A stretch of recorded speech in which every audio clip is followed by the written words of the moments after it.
Central Bank of Kenya's Monetary Policy Committee has retained the key policy rate at 7%. CBK first lowered the central bank rate to 7% at its MPC meeting in April of 2020 and has retained this rate for close to 2 years.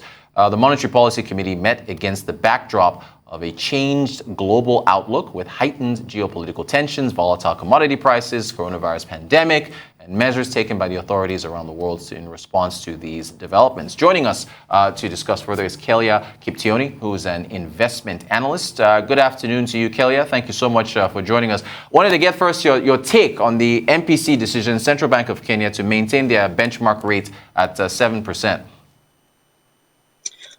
Thanks for having me today. Starting with the Central Bank Monetary Policy Committee's decision to maintain the rate at 7%, I think it is driven in part by the need to have the economy continuing to grow. And this is partly because the lending rates are kind of tied, although not officially because we had the interest rate cap repealed, but the interest rate is still unofficially tied to the central bank rate. So in terms of cost of financing and cost of credit, maintaining the CBR rate at 7% enables cheap access to capital, and which promotes economic growth. Yeah. So you don't think that the Central Bank of Kenya, because if you look at what happened, well, Nigeria did maintain its rate, but if you look at what happened in Egypt, they raised their rates. In South Africa, they raised theirs as well. Maybe there's not much inflation concerns in Kenya, but do you think they're going to maintain this for the time being, as for the 7% rate? Yes, I think from their when they released their report, they did mention that they're looking to maintain it in the near term.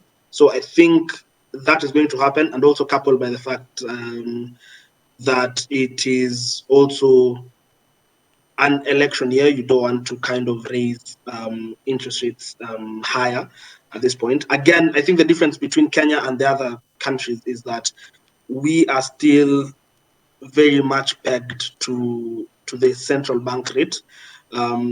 There is not that much use of risk pricing when it comes to assessing credit and giving credit to customers. So that CBR rate is still a very important benchmark rate at this point. That's why I think they're sticking with it. Okay, so now I want to ask you about inflation. Kenya inflation, 12-month low. Is that as a result of the government stepping in to subsidize fuel and other items, liquefied petroleum gas, and so on and so forth? Yes. So the government established a fund. So there's a tax that is paid that goes towards a subsidy fund that is meant to offset any dramatic or any changes, significant changes in the fuel prices. So that has helped in terms of trying to control the price of fuel in Kenya, which has helped towards controlling inflation. Also, food prices went down.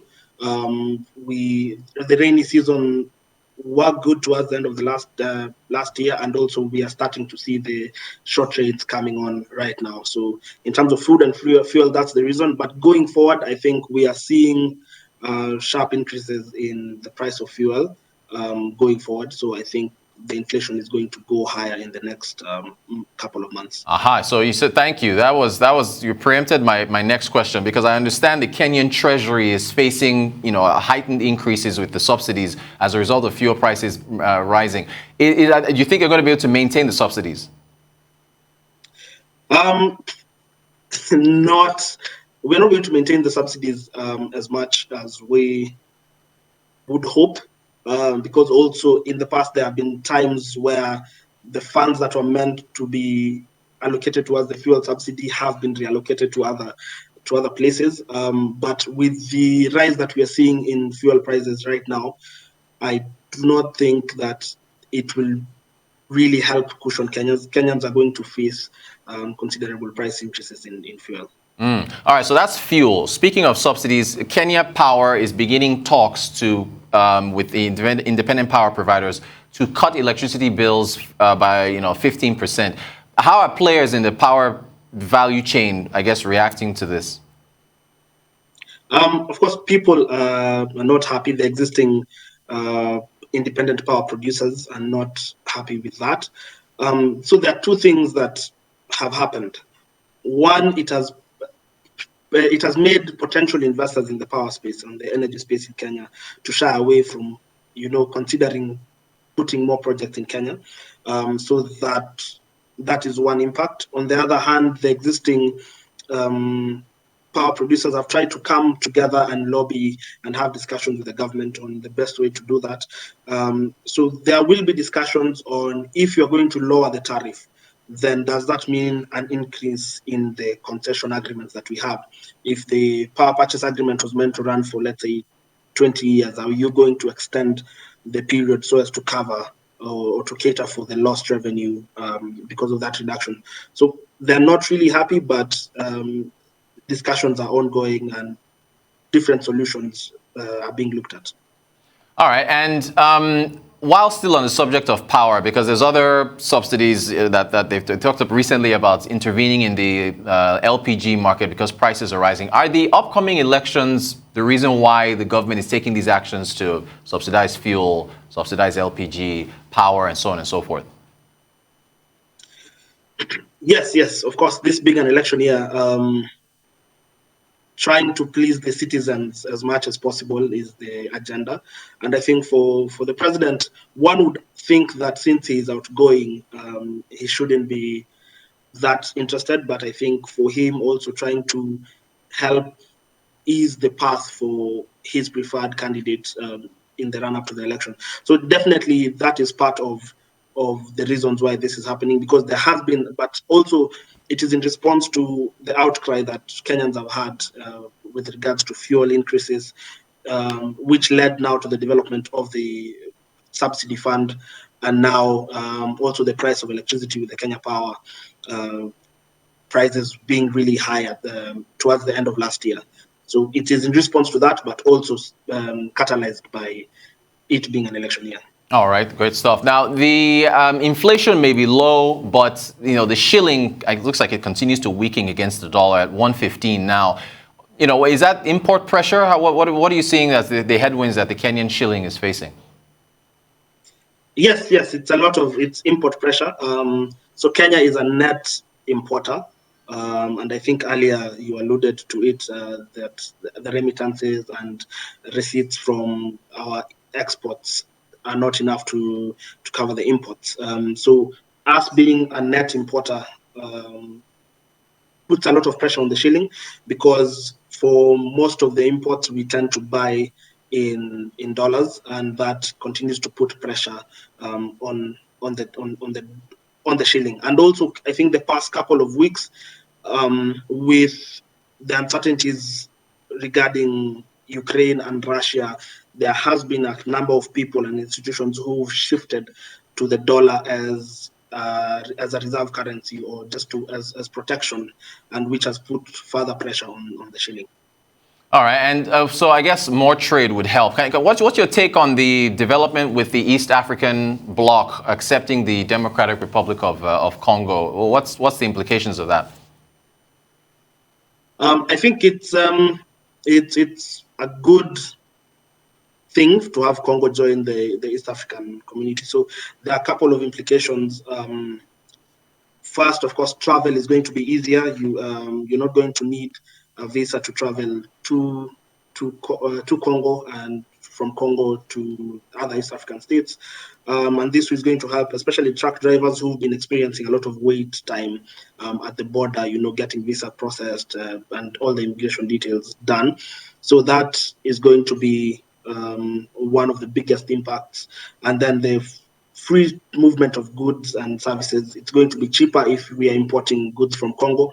Hopefully, it's going to increase trade between the EAC states and Congo, and hopefully also we are going to see quite a bit of infrastructure improvement in Congo to cater for the movement of goods and services. Although from a transport sector perspective, Kenyan transporters are a little bit worried, because mostly transport of goods has been through the Northern Corridor, which starts from the port of Mombasa. But now with Congo joining the EAC, the port of Dar es Salaam is also going to get quite a bit of, which is the Southern Corridor. It's also going to be heavily considered for the movement of goods and services. So it will be up to both governments to incentivize the transporters to see who is going to have the bigger market share of transport through their corridor.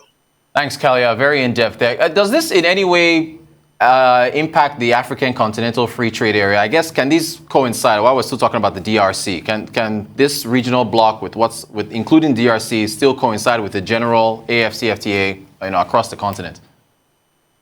Yes, I think it's usually quite interesting when we bring the African continental free trade area discussion into it, because it tends to affect the already existing relationships that were there within the existing trade blocs. So we do have the East African Community, for instance, with their trade agreements, and then let's say the COMESA bloc or SADC bloc and ECOWAS. So there, while on paper it's very good, there are a bit of challenges in terms of the already existing relationship.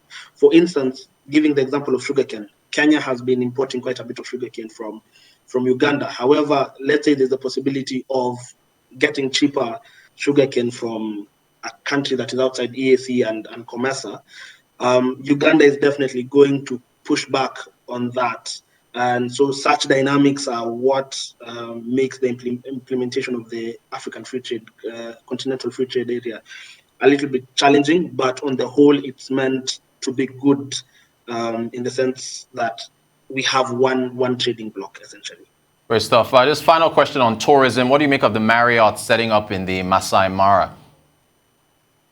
I think it's a good signal to the market that the tourism space is improving and is rebounding.